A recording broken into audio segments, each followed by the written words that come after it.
अस्सलाम वालेकुम, मैं हूं शाहजेब खानजादा। भारत में साबिक army chief general Manoj Naravane की याददाश्तों पर मबनी किताब ने शाया होने से पहले ही हंगामा खड़ा कर दिया है और मोदी हुकूमत के एक बड़े स्ट्रेटेजिक राज से पर्दा उठा दिया है, जिसके बाद वजीर आजम मोदी को बुज़दिली के ताने पड़ रहे हैं। भारत में ये इतना बड़ा तनाज़ा बन चुका है कि मोदी हुकूमत ना सिर्फ इस किताब को पब्लिश करने से रोक रही है, बल्कि भारतीय लोकसभा में अपोजिशन लीडर राहुल गांधी और राज्यसभा में अपोजिशन लीडर को भी इस किताब के मंजर आम पर आने वाले हिस्सों पर बात करने से रोक दिया गया है।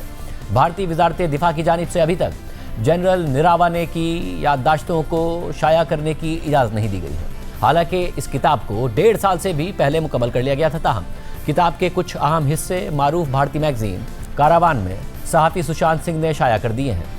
साबिक भारतीय आर्मी चीफ की याददाश्तों पर मबनी किताब का नाम 4 स्टार्स ऑफ डेस्टिनी है, जिसमें लद्दाख की गलवान वादी में 2020 में होने वाली चीन और भारत की झड़पों के दौरान वज़ीर आज़म मोदी समेत आला सियासी और फौजी क़यादत के रिस्पॉन्स के हवाले से तफसीलात बताई गई हैं। याद रहे कि चीन और भारत के दरमियान लद्दाख में सरहदी कशीदगी आज से 6 साल पहले बहुत ज़्यादा बढ़ गई थी और जंग का खदशा जाहिर किया जा रहा था। लद्दाख की सरहद पर जून 2020 में चीन और भारत के फौजी आमने सामने आ गए थे और तसादुम में एक भारतीय कर्नल समेत 20 भारतीय फौजी मारे गए थे, जबकि 4 चीनी फौजी भी मारे गए थे। चीन और भारत दोनों का दावा था कि इस फौजी तसादुम में दोनों तरफ से एक भी गोली नहीं चली और फिर भारत ने तो ये दावा भी कर दिया कि चीनी फौजियों ने हाथों, पत्थरों और लाठियों से भारतीय फौजी मार दिए थे। इसके बाद भी भारत और चीन के दरमियान लद्दाख की सरहद पर कशीदगी जारी रही और भारतीय अपोजिशन ने दावा कर दिया कि चीन ने लद्दाख में भारत के बड़े इलाके पर भी कब्जा कर लिया है, मगर मोदी हुकूमत इन सब दावों को झूठ करार देती रही। चीन और भारत की लद्दाख की सरहद पर झड़पों के दौरान जनरल मनोज नरावने भारत के आर्मी चीफ थे। अब उन्होंने रिटायरमेंट के बाद अपनी याददाश्तों पर मबनी किताब में दावा कर दिया है कि एक मौके पर चीनी टैंक आगे बढ़ते हुए लद्दाख में भारत के जेर कंट्रोल इलाके के इंतहाई करीब आ गए थे और इस दौरान जनरल नरावने ने बराह रास्त मोदी हुकूमत के आला ओहदेदारों से बार बार राब्ते किए, फ़ोन कॉल्स किए, जिनमें वज़ीर दिफा राजनाथ सिंह, वज़ीर ख़ारजा जयशंकर, कौमी सलामती के मुशीर अजीत डोल और chief of defence staff general Bipin Rawat शामिल थे। मगर सियासी और मिलिट्री क़यादत ने पहले तो वाज़ेह हिदायत देने में बहुत ताख़ीर कर दी।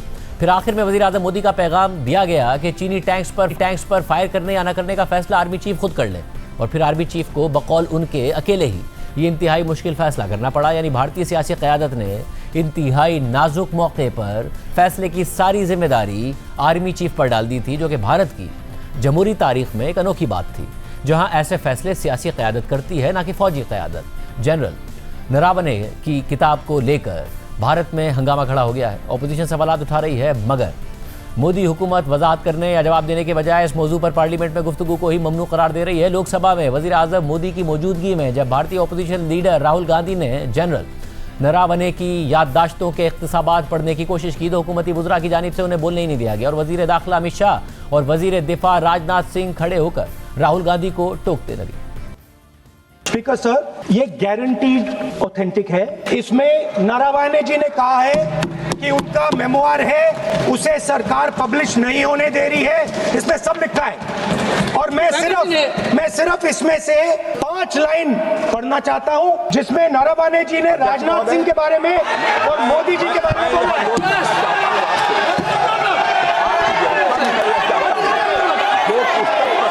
हुई ही नहीं है तो किस पुस्तक को यहाँ पर उल्लेख करना चाहते हैं के बारे में? माननीय अध्यक्ष जी, विवाद लीडर ऑपोजिशन ने ही समाप्त कर दिया है। वो स्वयं कह रहे हैं कि पुस्तक प्रकाशित नहीं हुई, उन्हें स्वयं स्वीकार किया कि पुस्तक प्रकाशित नहीं हुई है। अब जो पुस्तक प्रकाशित नहीं हुई है, इसका जिक्र सदन में कैसे हो सकता है? और प्रकाशित हो तो भी नहीं कर सकते, मगर प्रकाशित ही नहीं हुई है। हाँ, ऐसे प्रकाशित कोई भी किताब प्रकाशित, कोई भी मेल पर, कोई भी चीज पर चर्चा कैसे हो सकती है यहाँ सदन में?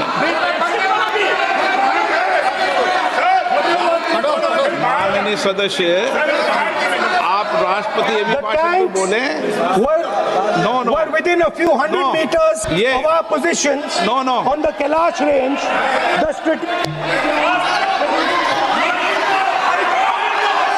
माइक का कंट्रोल, सदन को गुमराह करने की कोशिश न करें और यहाँ अनावश्यक बातों का उल्लेख नहीं किया जाना चाहिए। राहुल, और आज जब भारत के ऐवान बाला राज्यसभा में कांग्रेस के सदर और अपोजिशन लीडर मल्लिकार्जुन खड़गे ने जनरल नरावने की किताब पर बात करने की कोशिश की तो राज्यसभा के चेयरमैन ने उन्हें रोक दिया और माइक किसी और को दे दिया। मेरा एक ही निवेदन आपसे है कि ये बार बार नेहरू जी को गालियां देना, इंदिरा जी को गालियां देना, अपोजिशन लीडर के लिए आपने जो शब्द उपयोग करे वो खंडनीय है। और वो ये चाहते हैं कि भाई ये नरवणे की किताब है, इसमें क्या है मुझे मालूम नहीं, मैं पढ़ के बताता हूँ।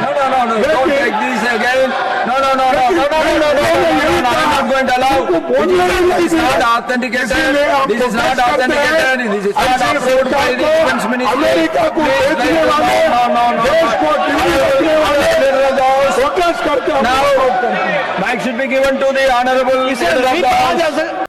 ये किताब छप तो गई है लेकिन भारतीय वजारत दिफा से क्लियरेंस ना मिलने की वजह से शाया नहीं की जा सकी है। ताहम जनरल नरावने की याददाश्तों के हवाले से सहाफ़ी सुशांत सिंह ने कारावान मैगजीन में इक्तसाबात और तफसीलात शाया की हैं, जिसके मुताबिक जनरल नरावने जून 2020 में वादी गलवान में होने वाली चीन भारत झड़पों की निगरानी कर रहे थे, जिसमें भारत के 20 फौजी मारे गए थे और भारत ने चीन के हाथों बड़े इलाके का कंट्रोल खो दिया था। ये 1962 की जंग के बाद लद्दाख में भारत और चीन की सरहद पर होने वाली किसी भी झड़प में पहली फौजी हलाकतें थीं, जिससे मोदी हुकूमत के लिए अवामी बहरान पैदा हो गया था और चीन के साथ दो तरफा ताल्लुकात पर गहरा असर पड़ा था।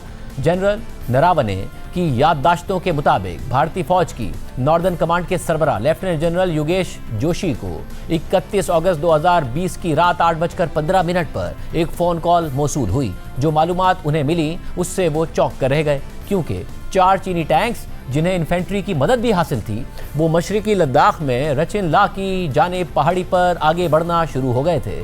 जनरल योगेश जोशी ने इस नकलो हरकत की इतला आर्मी चीफ जनरल नरावने को दी, जिन्होंने फौरन ही सूरत हाल की संगीनी को भांप लिया। ये टैंक कैलाश रेंज पर भारतीय मोर्चों से सिर्फ चंद 100 मीटर के फासले पर थे।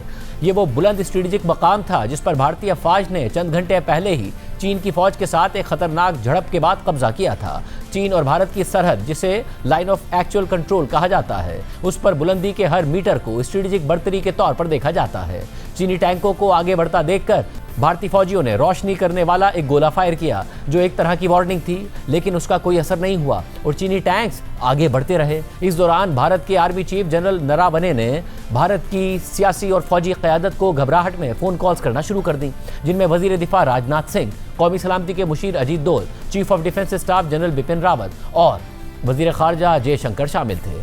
जनरल नरावने ने अपनी याददाश्त में लिखा है कि उनमें से हर एक से मेरा यही सवाल था कि मेरे लिए क्या अहकामात हैं। इस दौरान सरहद पर सूरत हाल तेज़ी से बिगड़ रही थी और वजाहत का तकाजा कर रही थी, जबकि एक प्रोटोकॉल पहले से ही मौजूद था। यानी जनरल नरावने के पास वाज़े अहकामात थे कि आला सतह से इजाज़त मिलने से पहले कोई फायर नहीं किया जाएगा और उस वक्त भारतीय आर्मी चीफ जनरल नरावने को आला हुकाम कोई वाज़े हिदायत नहीं दे रहे थे और वक्त गुजरता जा रहा था। रात 9:10 पर भारतीय फौज की नॉर्दर्न कमांड के सरबराह जनरल जोशी ने आर्मी चीफ जनरल नरावने को दोबारा फोन किया। उस दौरान चीनी टैंक आगे बढ़ते जा रहे थे और रचिन ला पास से 1 किलोमीटर से भी कम फासले पर रह गए थे। रात 9:25 पर जनरल नरावने ने दोबारा वजीर दिफा राजनाथ सिंह को फोन किया और वाज़े हिदायत तलब की, लेकिन कोई जवाब ही नहीं आया।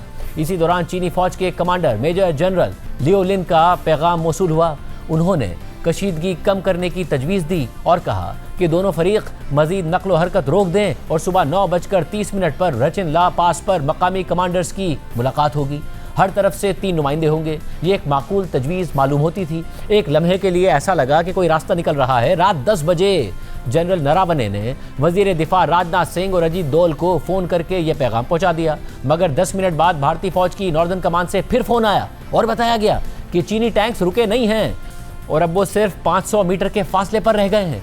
जनरल नरावने कहते हैं कि नॉर्दर्न कमांड के सरबराह जनरल जोशी कह रहे थे कि चीनी टैंक्स को रोकने का वाहिद तरीका यह है कि हम अपनी मीडियम आर्टिलरी से फायर खोल दें, जो उनके बकौल तैयार और हिदायत का इंतजार कर रहे थे। पाकिस्तान के साथ लाइन ऑफ कंट्रोल पर आर्टिलरी फायरिंग का तबादला मामूल की बात है और डिविजनल और कोर कमांडर्स को किसी की इजाज़त के बगैर ही रोज़ाना सैकड़ों गोले फायर करने का इख्तियार होता है, लेकिन ये चीन था। चीनी फौज के साथ आर्टिलरी फायरिंग का तबादला बड़े तसादुम में बदल सकता था। अपनी याददाश्तों में जनरल नरावने ने लिखा है कि मेरी पोजीशन बहुत नाजुक थी। एक तरफ फौजी कमांड थी जो हर सूरत में फायर खोलना चाहती थी और दूसरी तरफ सरकारी हुक्काम की कमेटी थी जो वाज़ेह अहकामात नहीं दे रही थी। कारावान मैगजीन में शाया तफसीलात के मुताबिक भारतीय आर्मी हेडक्वार्टर्स के ऑपरेशन रूम में मुख्तलिफ ऑप्शंस पर गौर किया जा रहा था और उन्हें मुस्तरद किया जा रहा था। पूरा नॉर्दर्न फ्रंट हाई अलर्ट पर था। मुमकिन झड़प वाले इलाकों की निगरानी हो रही थी, लेकिन फैसला कुन मकाम रचिन ला था। जनरल नरावने ने एक बार फिर वजीर दिफा राजनाथ सिंह को फोन किया, जिन्होंने वापस फोन करने का वादा किया, लेकिन वक्त गुजरता चला गया। हर गुजरते मिनट का मतलब था चीनी टैंकों का मजीद करीब आ जाना। रात 10:30 पर राजनाथ सिंह ने आर्मी चीफ जनरल नरावने को फोन किया। उन्होंने वजीर आजम मोदी से बात की थी, जिनकी हिदायत एक ही जुमले पर मुश्तमिल थी कि जो उचित समझो वो करो, यानी जो मुनासिब समझो वो करो, जिसका मतलब था कि अब जो फैसला होना था वो खालिसतन एक फौजी फैसला होता। वजीर आजम मोदी से मशवरा किया जा चुका था, उन्हें ब्रीफ किया जा चुका था, लेकिन उन्होंने खुद फैसला करने से इनकार कर दिया था। जनरल नरावने ने लिखा है कि मुझे एक अजीब सूरत हाल में फंसा दिया गया था। अब सारी जिम्मेदारी मुकम्मल तौर पर मुझ पर आ गई थी। ये शदीद तन्हाई का लम्हा था। जनरल नरावने के जहन में सैकड़ों ख्यालात आए। मुल्क कोरोना से लड़ रहा था, मईशत कमज़ोर पड़ रही थी, आलमी सप्लाई चेन्स टूट फूट का शिकार थी। जनरल नरावने लिखते हैं कि वो सोच रहे थे कि इन हालात में अगर कार्रवाई तवील हो गई तो क्या हम जंगी सामान वगैरह की मुसलसल फराहमी यकीनी बना सकेंगे? आलमी सतह पर हमारी हिमायत कौन करेगा? चीन और पाकिस्तान के मुश्तरका खतरे का क्या होगा? जनरल नरावने ने नतीजा खस किया कि हम हर लिहाज से तैयार थे, लेकिन क्या मैं वाकई एक जंग शुरू करना चाहता था? जनरल नरावने ने जून से जारी तमाम तैयारियों के बारे में सोचा। सप्लाई, तरबियत, ताज़ा दस्तों और दुश्वार गुजार इलाके के बारे में गौर किया। यह हज़ारों फौजियों के लिए ज़िंदगी और मौत का सवाल था, जो अगले चंद मिनट्स में आर्मी चीफ के किसी भी हुक्म पर अमल कर देते। चंद लम्हों के बाद जनरल नरावने ने अपना फैसला किया। उन्होंने नॉर्दर्न कमांड के सरबराह जनरल जोशी से कहा कि हम पहले फायर नहीं कर सकते, ऐसा करने से चीनी फौज को जवाब मिल जाएगा। जनरल नरावने ने फायर के बजाय टैंकों को तैनात करने का हुक्म दे दिया और इस हुक्म पर फौरन अमल कर दिया गया और चीनी फौज के टैंक जो चंद 100 मीटर के फासले तक पहुंच चुके थे वो वहीं रुक गए। कारावान मैगजीन में सुशांत सिंह ने लिखा है कि जंग में जाना कभी भी खालिसतन फौजी फैसला नहीं हो सकता। यह फैसला जबूरी तौर पर मुंतखब सियासी क़यादत करती है। 1999 की कारगिल जंग के दौरान वज़ीर आज़म अटल बिहारी वाजपेयी की क़यादत में हर इक़दाम पर काबीना की कौमी सलामती कमेटी की मीटिंग में बहस हुई और मंजूरी दी गई और यही फोरम भारत की कौमी सलामती पर हतमी फैसले करने वाला इदारा है और जिसकी सदारत वज़ीर आज़म करते हैं। और उस दौर की याददाश्तों से जाहिर होता है कि कौमी सलामती की कमेटी अपने फैसलों की जिम्मेदारी लेती थी और फौजी कमांडरों को वाज़ेह हिदायत दी जाती थी। यही सूरत हाल 1971 की जंग में इंदिरा गांधी के दौर में भी थी, लेकिन जनरल नरावने के मौक़िफ़ के मुताबिक अगस्त 2020 में ना फायर करने की इजाज़त थी और ना ही कोई पाबंदी थी, यानी कोई हिफाजती हदबंदी नहीं थी, ना ही कोई हंगामी फ्रेमवर्क था। इतना बड़ा फैसला फौज के सुपुर्द करके वज़ीर आज़म मोदी ने अमलन चीन के साथ फौजी तसादुम शुरू करने या उससे बचने की जिम्मेदारी से दस्तबरदारी इख्तियार कर ली थी। यह आर्मी चीफ का काम नहीं है कि भारत की सियासी और मुआशी सूरत हाल, मुमकिना अमरीकी सिफारती हिमायत, कोरोना वबा या पाकिस्तान और चीन की मुश्तरका कार्रवाई के खतरे का अंदाज़ा लगाए। ये अंदाजे हुकूमत को लगाने होते हैं। ऐसे मामलात में फ़ौज को दी जाने वाली सियासी हिदायत बिल्कुल वाज़े और गैर मुबहम होनी चाहिए, ना कि ऐसा मुबहम हुक्म दिया जाए कि अपनी मर्जी के मुताबिक फ़ैसला कर लो। कारावान मैगजीन के मुताबिक वज़ीर आज़म मोदी की फैसला लेने से ये दस्तबरदारी 2014 से बनाए गए उनके अवामी इमेज के बिल्कुल बरक्स है। पाकिस्तान के साथ महदूद झड़पों के दौरान भारतीय मीडिया और बाद में फिल्म्स और वेब सीरीज के जरिए मोदी को एक बोल्ड, फैसला कुन और खुद अमली तौर पर मैदान में रहने वाले लीडर के तौर पर पेश किया गया। खुद वज़ीर आज़म मोदी का दावा है कि फरवरी 2019 में खराब मौसम के बावजूद बालाकोट में फिजाई हमलों की मंजूरी उन्होंने ज़ाती तौर पर दी थी।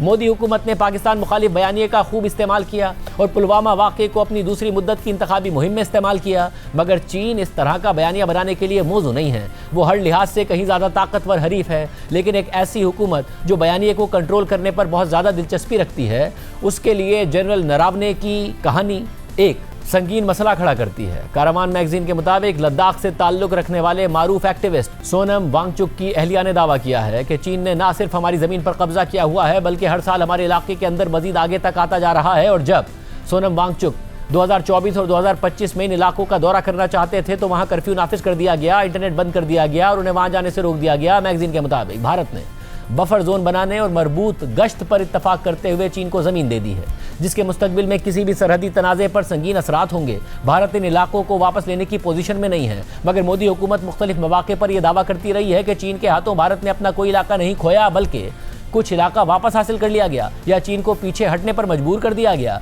चीन में भारत के साबिक सफीर अशोक कांथा ने इंडियन एक्सप्रेस को बताया कि अगर ये अरेंजमेंट्स मुस्तकिल हो गए तो चीन मुतराज़ इलाकों में बतदरीज तब्दीलियां करने में जुज़वी तौर पर कामयाब हो चुका होगा। भारत के साबिक आर्मी चीफ ने भारतीय क़यादत खासतौर पर वज़ीर आज़म मोदी को चार्जशीट कर दिया है, मगर उनकी याददाश्तों पर मबनी इस किताब को भारतीय हुकूमत की जानिब से अभी तक पब्लिश करने की इजाज़त नहीं दी गई है। जनरल नरावने अप्रैल 2022 में भारतीय फौज से रिटायर हो गए थे और अगस्त 2024 में एक इंटरव्यू में उनका कहना था कि मैंने पब्लिशर को किताब लिख कर दे दी है और उन्होंने वजारत दिफा को क्लियरेंस के लिए भेज दी है। मैंने अपना काम कर दिया है, अब मामला पब्लिशर और वजारत दिफा के दरमियान है। ज़रूर किताब लिखी है और अभी किताब लिखने के बाद मैंने पब्लिशर्स को वो दी थी जो कि पेंगुइन है, और उन्होंने वो मैन्युस्क्रिप्ट जो है मिनिस्ट्री ऑफ डिफेंस में भेजा है क्लियरेंस के लिए, और जैसे भी क्लियरेंस आ जाएगा MOD के तरफ से तो वो किताब फिर रिलीज हो जाएगी। छप तो गई है लेकिन उसका रिलीज बाकी है। अभी ये मामला जो है वो पब्लिशर और MOD के बीच में है। मैंने अपना काम कर दिया, किताब लिख दी, बाकी जो होगा सो होगा। मगर अब 1.5 साल बाद भी उनकी किताब को मोदी हुकूमत की जानिब से शाया नहीं होने दिया गया। पार्लियामेंट में इस किताब पर बात करने से रोके जाने के बाद अगले दिन राहुल गांधी इस किताब को लहराते हुए भारतीय पार्लियामेंट के बाहर नजर आए और कहा कि वज़ीर आज़म मोदी के पास अब इतनी हिम्मत नहीं है कि वो पार्लियामेंट में आए, मैं उन्हें ये किताब देना चाहता हूँ। This book does not exist. Every youngster in India should see that this book exists. This is Mr. Narawane's book. Naravane जी ने प्रधानमंत्री जी के बारे में, राजनाथ सिंह जी के बारे में अपनी किताब में साफ लिखा है। वो डरे हुए हैं क्योंकि अगर वो निकला तो नरेंद्र मोदी और राजनाथ सिंह जो रियलिटी है वो लोगों को पता लग जाएगी कि जब चाइना हमारे सामने खड़ा था, आगे आ रहा था, 56 इंच की छाती को क्या हुआ था, उस लाइन में है पूरा। कांग्रेस AI वीडियोस के जरिए भी सारी कहानी का नक्शा खींच रही है। भारतीय अपोजिशन लोकसभा और राज्यसभा में वज़ीर आज़म मोदी पर तनकीद कर रही है। आज खुद वज़ीर आज़म मोदी राज्यसभा के इजलास में शरीक हुए और अपनी तकरीर में कहा कि मुझसे किसी ने पूछा था कि आपकी सेहत का क्या राज है, तो मैंने जवाब दिया कि मैं रोज़ाना 2 किलो गालियाँ खाता हूँ। तकरीर के दौरान एहतजाज और शोर शराबा करने पर नरेंद्र मोदी ने अपोजिशन लीडर पर तंज भी किया। आदरणीय सभापति जी, मेरी एक प्रार्थना है, आदरणीय खड़गे जी की उम्र देखते हुए वो बैठ करके भी नारे बोल सकते हैं तो अच्छा होगा ताकि उनको कष्ट न हो। मुझे किसी ने पूछा था, मोदी जी आपके स्वास्थ्य का क्या राज है? मैंने कहा मैं डेली 2 किलो गाली खाता हूँ। प्रोग्राम में एक ब्रेक शामिल करते हैं। तहरीक इंसाफ, वफाक की हुकूमत और इदारों के दरमियान तनाव में कमी आती नजर आ रही है। तफसीलात आप सामने रखेंगे एक ब्रेक के बाद।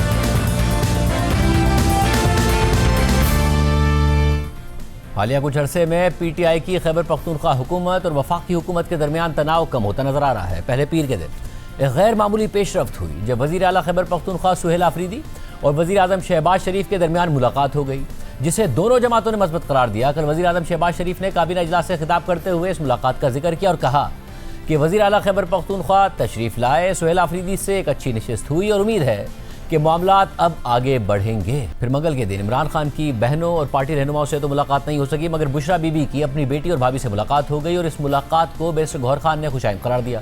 साथ ही अपोजिशन लीडर महमूद खान अचकज़ई ने वज़ीर आज़म को खत लिखा और फिर कल खबर सामने आई कि वज़ीर आज़म अपोजिशन लीडर महमूद खान अचकज़ई से मुलाकात करेंगे, जिसकी तस्दीक कल वज़ीर आज़म के मुशीर बराए सियासी उमूर सेनेटर राना सनाउल्लाह ने हमारे प्रोग्राम में कर दी। और फिर कल ही वज़ीर आला खैबर पख्तूनख्वा सुहेल आफरीदी की ज़ेर सदारत सूबाई एपेक्स कमेटी का इजलास हुआ है, जिसका एलामिया आज जारी किया गया है। और इजलास के एलामिया के मुताबिक वज़ीर आला खैबर पख्तूनख्वा सुहेल आफरीदी की ज़ेर सदारत इजलास में सूबाई वज़रा, core commander Peshawar, chief secretary और IG पुलिस के अलावा आला सिविल, फौजी और कानून नाफिज करने वाले हुक्काम ने शिरकत की। इजलास के आगाज़ में मुख्तलिफ वाक़यात में शहादत पाने वाले आम शहरियों, सिक्योरिटी फोर्सेज और कानून नाफिज करने वाले दीगर इदारों के अहलकारों के लिए फातह ख्वानी की गई और शोहदा को खिराज अक़ीदत पेश किया गया। एलामी के मुताबिक इजलास में बिलउमूम खैबर पख्तूनख्वा में बढ़ते हुए दहशतगर्दी के वाक़यात और मुल्क दुश्मन अनासिर के खात्मे और मुकम्मल अमन और इस्तेहकाम के लिए लाए अमल पर गौर किया गया। इजलास ने फैसला किया कि दहशतगर्दी के खिलाफ जामे पॉलिसी की कामयाबी के लिए तमाम सियासी जमातों, अवामी नुमाइंदों, मोअज़्ज़िज़ीन और वफाक की हुकूमत की मुश्तरका मुशावरत, बाहमी ताउन और अमली हम आहंगी ज़रूरी है। इलामे में लिखा गया है कि इजलास में इरादा किया गया कि खैबर पख्तूनख्वा की हुकूमत अपने तमाम तर वसाइल बशमूल फ़ौज, पुलिस, CTD और दीगर इदारों को इस्तेमाल करते हुए किसी कुर्बानी से दरीग नहीं करेगी। ये तवील मियादी हिकमत अमली दहशतगर्दी के तमाम मुहरकात की निशानदही उनका खात्मा और उसके नतीजे में अवामी एतमाद की बहाली को यकीनी बनाएगी। इस सारी सूरत हाल पर बात करेंगे। हमारे साथ मौजूद हैं वज़ीर आला के मुआविन खुसूसी बराए इत्तला शफी जान साहब। शफी जान साहब, बहुत शुक्रिया हमें शो में ज्वाइन करने के लिए। शफी साहब, ज़ाहिर एक टाइम था जिसमें आप लोग ये कह रहे थे कि जी लीडर ऑफ द अपोजिशन हमारे तैनात किए जाएँ, वो भी नहीं हो रहे थे, फिर वो हो गए, अचकज़ई साहब भी हो गए, और उसके बाद वज़ीर आला की वज़ीर आज़म की मुलाकात हो गई, वो भी अच्छे माहौल में हुई। वज़ीर आज़म ने भी जो बात की अपनी काबीना से, उस हवाले से एक पॉजिटिव नोट पर की, आपकी तरफ से भी पॉजिटिव बात आई। अब अचकज़ई साहब की वज़ीर आज़म की मुलाकात होने जा रही है। एपेक्स कमेटी का इजलास हो गया, क्योंकि उससे पहले ये तासुर आ रहा था कि बहुत ज़्यादा इख्तिलाफ पैदा हो गया है सूबे में, वफाकी इदारों में दहशतगर्दी के खिलाफ जंग के हवाले से जो एलामिया सामने आया, जो आपने भी ट्वीट किया है, वो भी बहुत पॉजिटिव बात करता है, मिलकर जंग दहशतगर्दी से निमटने की बात करता है, गवर्नेंस बेहतर करने की बात करता है। कहा जा सकता है कि कम से कम दुरुस्त सिमत में चीज़ें जा रही हैं, तनाव में कमी आई है। शाहजेब साहब, आपका शुक्रिया। बिल्कुल, कल एपेक्स कमेटी का इजलास बुलाया गया था वज़ीर आला सोहेल अफरीदी साहब ने, और उसको वो सोहेल अफरीदी साहब ने उसको हेड किया, और हमने अपनी तमाम तर जो हमारी रिजर्वेशन है उनको कुल के उन पे बात हुई। उनकी तरफ से ये कोर कमांडर साहब ने शिरकत की, IGFC साहब ने शिरकत की, IG खैबर पख्तूनख्वा पुलिस ने शिरकत की, चीफ सेक्रेटरी साहब वहाँ मौजूद थे, वज़रा वहाँ मौजूद थे। सूबे के अमन व अमान के बारे में ब्रीफिंग दी गई, और सोहेल अफरीदी साहब ने बड़े मुदल्लल अंदाज से अपना नुक्ता नज़र उनके सामने रखा, और वही बात हुई जो पहले हम कहते थे कि जिस तरीके से हम चाहते हैं कि वो सूबाई हुकूमत बैठे, वफाकी हुकूमत बैठे, सिक्योरिटी एजेंसीज बैठे, एक मुश्तरका नेशनल पॉलिसी बनाते हैं और एक ही दफ़ा इस दहशतगर्दी से के नासूर से जान छुड़ाते हैं। उस पर बड़ी खुल के बात हुई। बंद कमरों का कहा गया कि बंद कमरों के फैसले हम नहीं मानेंगे, और डे 1 से जो हमारा स्टांस था उसी पे कायम रह के हमने तमाम चीज़ें बड़ी खुल के उनके सामने रखी। हम ये चाहते हैं शाहजेब साहब, देखिए सबसे बड़ी जो इस वक्त खैबर पख्तूनख्वा हुकूमत को चैलेंज जो दरपेश है वो सूबे के अमन व अमान है। सूबे के अमन व अमान के हवाले से सोहेल अफरीदी साहब बड़ी सीरियस कंसर्न है। जिस तरीके से हमारे ऊपर ऑपरेशन को इम्पोज किया गया, और जिस तरीके से सूबाई हुकूमत ने आगे बढ़ के फैसिलिटेशन की, लोगों को महफूज मुकामात तक मुंतकिल किया, अल्लाह का करम हुआ, कोई मिसहैप वहाँ पर नहीं हुआ। उस ऑपरेशन में वफाकी हुकूमत के अज़ाइम कुछ और थे। वो सियासी तौर पर तहरीक इंसाफ को डेंट देना चाहते थे। सोहेल अफरीदी साहब का भाई हल्का वो बनता है, उनको सियासी तौर पर डेंट देना चाहते थे, लेकिन वो चीज़ें हमने मैनेज की, तो वफाकी हुकूमत ने प्रेस कॉन्फ्रेंस करके यू टर्न ले लिया। ये तमाम तर चीज़ें उनके सामने रखी गई। वफाकी हुकूमत की रोल पे बात हुई। हम ये चाहते हैं कि मुश्तरका तौर पे कार्रवाई हो, सूबे को एतमाद में लिया जाए, वफाकी हुकूमत ऑन बोर्ड हो, ऑनरशिप ले इस चीज़ के, तमाम तर चीज़ें एपेक्स कमेटी में ये तो कह रहे हैं कि ज़मीन में आज की नशिस्त में मुसम्मम इरादा किया गया कि सूबा खैबर पख्तूनख्वा की हुकूमत अपने तमाम तर वसाइल बशमूल फ़ौज, पुलिस, CTD और दीगर इदारों को इस्तेमाल करते हुए किसी कुर्बानी से दरेग नहीं करेगी। यानी कि अब ये तो लग रहा है कि एक इस बात पर इत्तफाक हुआ कि अब फ़ौज और सूबाई इदारे मिलकर इस हवाले से काम करेंगे और दहशतगर्दी से निमटने के लिए आगे बढ़ेंगे। शाहजेब साहब, आपने जिस चीज़ का जिक्र किया, देखिए दहशतगर्दी के ख़िलाफ़ तो हम भी है, पाक फ़ौज भी है, वफाकी हुकूमत भी है, लेकिन जो तरीक़ा कार है उस पे इख्तिलाफ है। जो हम समझते हैं कि मुज़ाकरात से चीज़ें हल हो सकती हैं, मिलिट्री ऑपरेशन किसी चीज़ का हल नहीं है, और ये बात बड़ी खुल के वहाँ पी की गई। मिलिट्री ऑपरेशन का डे 1 से जो हमारा स्टांस है हम उसी पे कायम है। किससे बात करें हैं कि तालिबान पाकिस्तान से बात करें, ये जो है जिसको आपने भी प्रेस रिलीज में फितनतुल ख्वारिज लिखा है, इनसे बात करें, क्योंकि प्रेस रिलीज में तो आपने लिखा है कि दहशतगर्दी के वाक़यात और फितनतुल ख्वारिज के नासूर के खात्मे और मुकम्मल अमन इस्तेहकाम के लिए लाएमल पर गौर किया गया। तो ये जो फितनतुल ख्वारिज का नासूर का खात्मा है, आप कह रहे हैं इनसे मुज़ाकरात करें? देखिए, एक जामे पॉलिसी पे बात हुई, लाएमल पे बात हुई। जो पाकिस्तान की रियासत के ख़िलाफ़ बंदूक उठाएगा उससे तो कोई बात नहीं हो सकती, लेकिन जो इस पाकिस्तान की रियासत के साथ बात करना चाहता है, सरेंडर करना चाहता है, उससे बात हो सकती है। देखिए, दहशतगर्दी ख़त्म करने की तरीक़ाकार पे बात हुई। तो जो फिर वज़ीर आला ने रखी है ऐसे लोगों की फहरिस्त सामने जो इस फितनतुल ख्वारिज में है, जो कि बातचीत करना चाहते हैं, ऐसे लोग हैं जिनको आप जानते हैं जो बातचीत करना चाहते हैं, लड़ना नहीं चाहते, रियासत से हथियार नहीं उठाना चाहते? देखिए, इस फहरिस्त पे तो कोई बात नहीं हुई। अभी आगे मज़ीद इस पे बातचीत होगी, मज़ीद मीटिंग्स होंगी, चीज़ों को रिफ़ाइन किया जाएगा, TOR सेट किए जाएंगे, अवामी नुमाइंदों को एतमाद में लिया जाएगा, खैबर पख्तूनख्वा की सियासी जमातों को एतमाद में लिया जाएगा, मुअज़्ज़िज़ीन को एतमाद में लिया जाएगा। ये कलेक्टिव एफर्ट होगी जिसको खैबर पख्तूनख्वा की हुकूमत की सपोर्ट हासिल होगी। और सर फिर मुझे ये बताइएगा कि अब आगे ज़ाहिर जो और बात है कि इसमें क्या गया कि मुनज़्ज़म प्रोग्राम के तहत इन इलाकों में सिक्योरिटी, मवासलात, सेहत, तालीम, रोज़गार, बुनियादी सहूलियात, दीगर खिदमात के लिए खुसूसी पैकेज दिया जाएगा। और खैबर पख्तूनख्वा हुकूमत का एजेंडा ये है कि बेहतर तर्ज़ हुक्मरानी अवामी मफाद में दहशतगर्दी के खिलाफ कौम को यकजा कर सकता है। इस सिलसिले में मॉडल गुड गवर्नेंस इज़ला में इनको तब्दील किया जाएगा जो दहशतगर्दी से मुतासरा हैं। सब आपकी हुकूमत है वहाँ 13 साल से, ये सारे काम तालीम से लेके, सेहत से लेके, रोज़गार से लेके, मवासलात से लेकर, बुनियादी सहूलियात तक लेकर, गुड गवर्नेंस से लेके, ये आपको कर देना नहीं चाहिए था अभी तक? देखिए शाहजेब साहब, ये जिन इलाकों में ये जो इलाके इस वक्त मुतासिर है वो न्यूली मर्ज डिस्ट्रिक्ट है, जो जम अजला है, उनकी बात हो रही है। ये 2019 में इंतज़ामी तौर पे और फाइनेंशियल तौर पे खैबर पख्तूनख्वा के साथ जम हुई। इससे पहले ये वफाकी हुकूमत के साथ इंतज़ामी हवाले से भी और फाइनेंशियली हवाले से भी। ये क्वेश्चन तो फेडरल हुकूमत से करना चाहिए कि इतने अरसे से ये अजला आपके ज़ेर इंतज़ाम थे, फाइनेंशियली तौर पर भी और इंतज़ामी तौर पर, तो वहाँ पर ये मॉडल अजला क्यों नहीं बने, वहाँ पर तरक्की क्यों नहीं हुई, वहाँ पर सेहत के मराकज़ क्यों नहीं बने, वहाँ पे तालीम के मराकज़ क्यों नहीं बने, वहाँ पे रोज़गार क्यों नहीं दिया गया। खैबर पख्तूनख्वा की हुकूमत 2019 से लेके आज तक 2019 से लेकर अब तक भी 7 साल हैं और उसके दरमियान में 3.25 साल फेडरल गवर्नमेंट के आपके भी हैं। देखें 7 साल बिल्कुल आपकी बात ठीक है। हमसे वादा किया गया था कि जब ये अजला जम हो जाएंगे तो हर साल आपको 100 अरब रुपए दिए जाएंगे। 7 सालों में 700 अरब रुपए बनते हैं, लेकिन बदकिस्मती से अभी तक सिर्फ 168 अरब रुपए हमें मिले हैं। 532 अरब रुपए की जो एक अच्छी खासी रकम है वो अभी तक हमें नहीं मिली। यही बात हमने वज़ीर आज़म की मीटिंग में भी बिल्कुल ठीक है। आपका उस मुलाकात 2019 से 2022 तक तो 3 साल तक वफाक में आप ही की हुकूमत थी, उस दौरान भी नहीं मिले।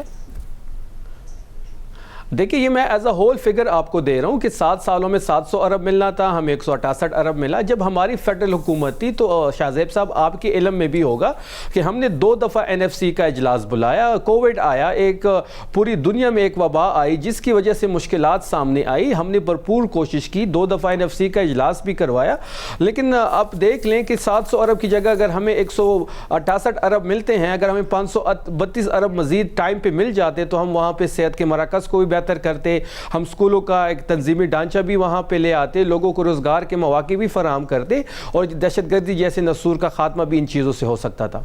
और साहब अब आगे बढ़ते हुए 8 फरवरी जो है वो आ रहा है और उसके हवाले से पार्टी के अंदर इख्तलाफ की बातें आ रही हैं। एक तो इख्तलाफ ये भी सामने आ रहा है कि अलीमा खान, आपने भी हमारे शो में मुतादिद दफ़ा कहा है कि हम पूरा हम करेंगे और आवाम से हम कहेंगे कि ये करें, मगर अलीमा खान साहिबा कह रही हैं खुद सड़कों पर निकलें, सब कुछ बंद कर दें ताकि ये घुटने टेकने पर मजबूर हों। मगर कल ही जब ये बात कही राना सनाउल्लाह साहब ने मुस्तफ़ा नवाज़ खोखर साहब के सामने, तो उन्होंने कहा हमें नहीं पता कि क्या कह रही है अलीमा खान साहिबा, हम बड़े क्लियर हैं, आप घरों पर बैठें और एहतजाज करें अपनी चीज़ें बंद करके और पहिया जाम हड़ताल करके।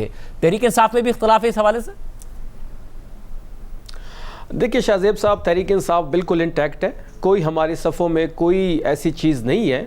हमारा तमाम तर फोकस जो है वो 8 फरवरी पर है। महमूद खान अचकज़ई साहब ने कॉल दी हुई है, जिनको इमरान खान साहब ने ही जिम्मेदारी दी हुई है, तहरीक के हवाले से हो या मुज़ाकरात के हवाले से हो। उनकी कॉल है शटर डाउन की, पहिया जाम की। तहरीक इंसाफ इसको बैक करेगी। पूरे चारों सूबों में, पूरे पाकिस्तान में शटर डाउन होगा, पहिया जाम होगा, रैलीज निकाली जाएंगी। 8 फरवरी को इस नाजायज़ हुकूमत के 2 साल पूरे हो रहे हैं और इन 2 साल के जो जिस तरीके से हमारा मैंडेट लूटा गया, जिस तरीके से हमारा वोटर का वोट चुराया गया, उसके एहतजाज के लिए 8 फरवरी में पूरे पाकिस्तान जो है सड़कों पर होगी और इमरान खान साहब के साथ इज़हार यकजहती करेगी। बहुत शुक्रिया नाज़रीन, गुफ्तगू सुनी। प्रोग्राम में एक ब्रेक शामिल करते हैं। बसंत के हवाले से क्या तैयारियां हैं, थोड़ी देर रह गई है बसंत का टाइम शुरू होने में, आपके सामने रखेंगे ब्रेक के बाद। लाहौर में 18 साल बाद बसंत की तैयारियां अपने उरूज पर पहुंच गई हैं। पंजाब हुकूमत ने 6, 7 और 8 फरवरी को लाहौर में बसंत मनाने का ऐलान कर रखा है और इस हवाले से अवाम में बेहद जोशो खरोश देखा जा रहा है। गलियों, बाजारों, सड़कों और घरों को बसंत के रंगों से सजा दिया गया है। पतंग और डोर के कारोबार से जुड़े अफराद का कारोबार चमक उठा है, जबकि पतंग और डोर की कीमतें भी आसमान से बातें करने लगी हैं। लेकिन इसके बावजूद लाहौर में बड़ी तादाद में पतंगबाजी का सामान फरोख्त किया जा रहा है। इस हवाले से बात करेंगे नुमाइंदा जियो न्यूज़ दुआ मिर्जा भाटी गेट से हमें ज्वाइन कर रही हैं। जवाद मलिक नुमाइंदा जियो न्यूज़ लाहौर मीनार पाकिस्तान से हमारे साथ मौजूद हैं। इसके अलावा मलिक फैजान अहमद साहब भी हमारे साथ मौजूद होंगे, legal adviser kite flying association. Dua आप बताइएगा क्या इस वक्त माहौल है, क्या देख रही हैं आप? लोग इस वक्त कितने इस वक्त एक्साइटेड हैं कल को लेकर? जी शाहजेब, लाहौर चूँकि जिंदा दिलों का शहर है तो यहाँ पर इस वक्त पूरा लाहौर स्टैंड बाय नज़र आ रहा है। गुड्डे में तनावे डाले जा रहे हैं, खाने पका के रख दिए गए हैं कि पहली पतंग के बाद ही खाना भी खुलेगा और ख़वातीन कपड़े बना रही हैं। मैचिंग गुड्डे की बड़ी डिमांड है इस वक्त और लोगों ने छतें बुक करवाई हुई हैं, चरागा किया जा रहा है, घरों में कपड़े तैयार हो रहे हैं। जैसे ईद का समा होता है वैसे पूरे लाहौर में इस वक्त है। लेकिन चूँकि मैं भाटी गेट में मौजूद हूँ और यहाँ पर रवायत, सकाफ़त और इसके हवाले से ये इलाका बहुत मशहूर है। यहाँ पर बसंत सिर्फ एक फेस्टिवल नहीं है बल्कि यहाँ पर बसंत लोगों की शनाख्त है, नॉस्टैल्जिया है। लेकिन जेंसी को बड़े चैलेंजेस का सामना है क्योंकि उनको लैंग्वेज भी समझनी पड़ रही है, तरीक़ाकार भी समझना पड़ रहा है। लेकिन हम यहाँ पे बहुत कॉपरेशन देख रहे हैं और जनरेशन गैप ज़रा कम महसूस हो रहा है क्योंकि जो एक्सपीरियंस लोग हैं वो जेंसी को गाइड कर रहे हैं कि कैसे पतंग उड़ानी है और 12 बजे का इंतज़ार कर रहे हैं क्योंकि वायलेशन कोई नहीं करना चाह रहा ताकि फेस्टिवल में कोई रंग में भंग ना हो। लेकिन साथ साथ डिमांड एंड सप्लाई का चैलेंज भी सामने आया है क्योंकि लोग बहुत ज़्यादा एक्साइटेड है, लोग गुड्डे ख़रीदना चाहते हैं। डोर अब मार्केट से गायब हो चुकी है और एक जो गुड्डों का जर्मन जिसे फैंसी गुड्डा कहा जाता है उसका जोड़ा 4000 रुपये तक पहुंच चुका है। अभी से कुछ देर पहले ही मैं मोची गेट में जो गढ़ समझा जा रहा है और जहां से सारी खरीदारी हो रही है वहां पर गई थी। मैं आपको लेकर चलती हूं वहां पर कि मैंने जब लोगों से वहां पे बात की तो लोगों का क्या कहना था। आइए। जो पिन्ना था आज से अभी 2-3 दिन पहले 8000 का, अभी कह रहे हैं 15000 का। कहीं एक शॉप पे है, किसी शॉप पे नहीं है। आपको मिल गए? कितने जी मिले? 25। कितने के मिले? 400 रुपए पीस। और आराम से मिल रहे हैं? सुकून से, बिल्कुल जबरदस्त, मजा आएगा। कल पसंद मनाएंगी? मनाऊंगी। मिले या नहीं? नहीं मिले। किस कलर का गुड्डा ढूंढ रही थी आप? रेड कलर का। कितने के लेके आए हो? 300। कोई डिस्काउंट पे मिल रहा है? कुछ भी नहीं, डिस्काउंट कुछ भी नहीं। ये देखिए 300। और मिल गई है? नहीं, वो 20,000 की 2-3 दिन पहले जो क्या कहते हैं पतंग 150 की थी ना, वो 400-500 की होगी। मतलब ये भी थोड़ा सा फायदा उठा रहे हैं क्योंकि लोगों को बहुत ज्यादा क्रेज है। 500 की कर दी है, हालांकि ये 50 रुपए के ऊपर की गुड्डी नहीं। आपने खरीद तो लिया ना? खरीद नहीं, अब बच्चे जिद कर रहे हैं, क्या करें गरीब आदमी, अब यही इससे गुजारा करेंगे। ये बड़े गुड्डे भी आ गए हैं इनके पास, कितने के लिए? 4000 रुपए की जोड़ी। बहुत मुश्किल मिले हैं, मैं 5000 की जोड़ी मिली है, खास रहमान खान के लिए है हम ये बसंत मनाने के लिए। कितना से बिना ये बोल है, कम से कम कोई देरी नहीं बता रहे हैं। 10,000 SOPs को तो फॉलो करना है ना, वो तो करना था, वो तो फिर मनानी है। कितने गुड्डे लिए? 20 लिए हैं। कितने के मिले हैं? ये मुझे मिले 18,000 के। खुश हो, पसंद मनानी है? बस शौक है, पूरी फैमिली को हमने इनवाइट किया है, स्टॉक पूरा कर रहे हैं। गुड्डे लेने आए हैं? हाँ जी। पूरा खानदान आ गया? हाँ जी।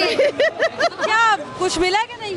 अभी तो लेने आए हैं। पिंक कलर का गुड्डा तो नहीं ढूंढ रही? नहीं, मैं पिंक नहीं, जोन सा मिलेगा बच्चों ने लेने हैं। शोर शोर मिल रही है कि नहीं? अभी नहीं मिल रहे। आती है पतंग उड़ानी? उड़ाती है, आती है, सीखी है। बड़े सलवाली है, सवाल ही है। खाना शाना बनाएंगी? जाहिर बात है। इतने महंगे क्यों है ये? पीछे से महंगे आ रहे हैं, फैंसी है ये। क्या पेपर को अलग है, ये जर्मन कागज है, ये फटेगा नहीं। 5 से 6 कलर्स में है, व्हाइट, ब्लैक, ऑरेंज, येलो, सब। डिमांड किस कलर की? सबसे ज्यादा व्हाइट की है। 4000 का जोड़ा 2। हाँ जी 2 पिन्ने भी हैं? पिन्ने खत्म हो गए हैं। कीमतों को देखकर ये लग रहा है कि अब ये एलीट का फेस्टिवल है और आम आदमी तो ये गुड़ियाँ फिर नहीं उड़ा पाएगा। लोग मायूस होकर भी वापस जा रहे हैं, लेकिन बड़ा अच्छा मौका है। रिश्तेदार आपस में जो रूठे हुए थे वो एक दूसरे को गुड्डे दे के मना रहे हैं, तो फेस्टिवल तो मनाना है डेफिनेटली। बट गवर्नमेंट इस हवाले से कोई पॉलिसी नहीं बना पाई कि उसकी कीमतों को कंट्रोल कैसे किया जा सकता है। तो अब ये वाला चैलेंज लाहौर में मौजूद है। अलबत्ता 12 बजे पहली पतंग उड़ेगी और फिर आसमान रंगीन अगले 3 दिन तक हमें नजर आएगा। जी जवाब, मीनार पाकिस्तान पर इस वक्त क्या सूरत हाल है? वहाँ पर भी यही माहौल है? जी बिल्कुल, इस वक्त यही माहौल है। लोग अब छतों पर चढ़ चुके हैं और लेकिन वो इंतज़ार कर रहे हैं कि 12 बजे। उनके पास ढोल भी मौजूद हैं, लाइटें भी हैं। लाइट अभी ऑन नहीं कर सकते, SOPs के मुताबिक उन्हें 12 बजे के बाद ना सिर्फ इजाज़त हो कि लाइटें ऑन करने की, ढोल बजाने की और ख़ास तौर पर टेप रिकॉर्डर या जो भी उन्होंने इंतजाम किए हैं। तो इस वक्त हम देख रहे हैं कि ये वो इलाका है जो गढ़ समझा जाता है पतंगबाजी के हवाले से। मेरे दाएं तरफ है रावी रोड का इलाका, मेरे बाएं तरफ है अंदरून शहर है और मेरे पीछे है जो वो टिमर मार्केट है। तो ये बड़ी बड़ी छतें हैं, छोटे घर हैं, लेकिन ये तारीखी मकामात है। और जब आज 15-20 साल पहले यहीं गढ़ होता था और अब भी लोगों ने तैयारी की हुई है गुड्डे आ चुके हैं, उनके पास मौजूद है, छतों पर लोग चढ़ चुके हैं, ढोल के पास मौजूद है, उन्होंने येलो दुपट्टे भी रखे हुए हैं, कपड़े भी पहने हुए हैं और उम्मीद है कि 12 बजे के बाद जब लाइटें ऑन होंगी उसके बाद हमारा कैमरा उनको ये रंग भी, ये पतंग गुड्डे उड़ते हुए भी और बाकी चीज़ें भी। बहुत शुक्रिया। हमारे साथ मलिक फैज़ान मौजूद हैं, तर्जुमान हैं काइट फ्लाइंग एसोसिएशन के। मलिक फैज़ान हमारे साथ, बहुत शुक्रिया। तो ये बताइएगा कि बिजनेस एक्टिविटी कितनी जनरेट हुई है, दूसरा लोग तो बड़ी शिकायत कर रहे हैं, हर चीज़ इतनी महंगी हो गई है, उनकी पहुंच से निकल गई है।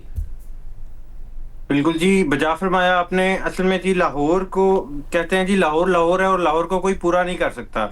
तो जब लाहौर में 2006-2007 तक हमारा फेस्टिवल बहाल था, तब तक भी जो है वो जब बसंत पूरा साल जो है वो मेकिंग होती थी, मैन्युफैक्चरिंग होती थी, तो जब बसंत करीब आती थी तो सामान जो है वो शॉर्ट हो जाया करता था।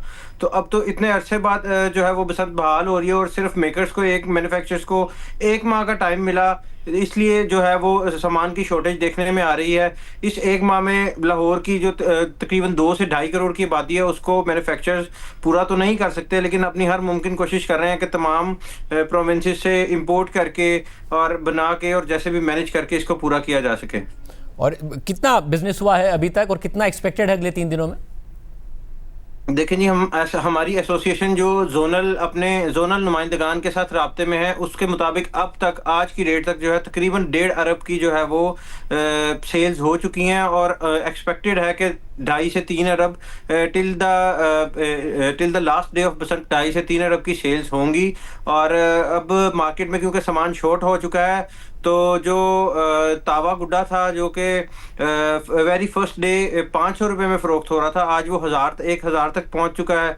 और लाइकवाइज उससे जो छोटे साइज़ हैं वो भी रेट्स जो हैं वो इंक्रीज़ हो चुके हैं। और डोर जो है उसकी शदीद किल्लत है, लोग अपने तौर पे दूसरे शहरों से डोर मंगवा रहे हैं, स्मगल कर रहे हैं, और जिनके पास लाइसेंस है, जिनके पास परमिट है दूसरे शहर से मंगवाने का, क्योंकि गवर्नमेंट ने अभी रिसेंटली फर्स्ट को इजाज़त दी दूसरे शहरों से मंगवाने की, तो विद इन 6 डेज जितना लोग मैनेज कर सकते थे, जिसके पास परमिट है वो इसको मंगवा रहा है और जिसके पास परमिट नहीं है वो इसको स्मगल कर रहा है।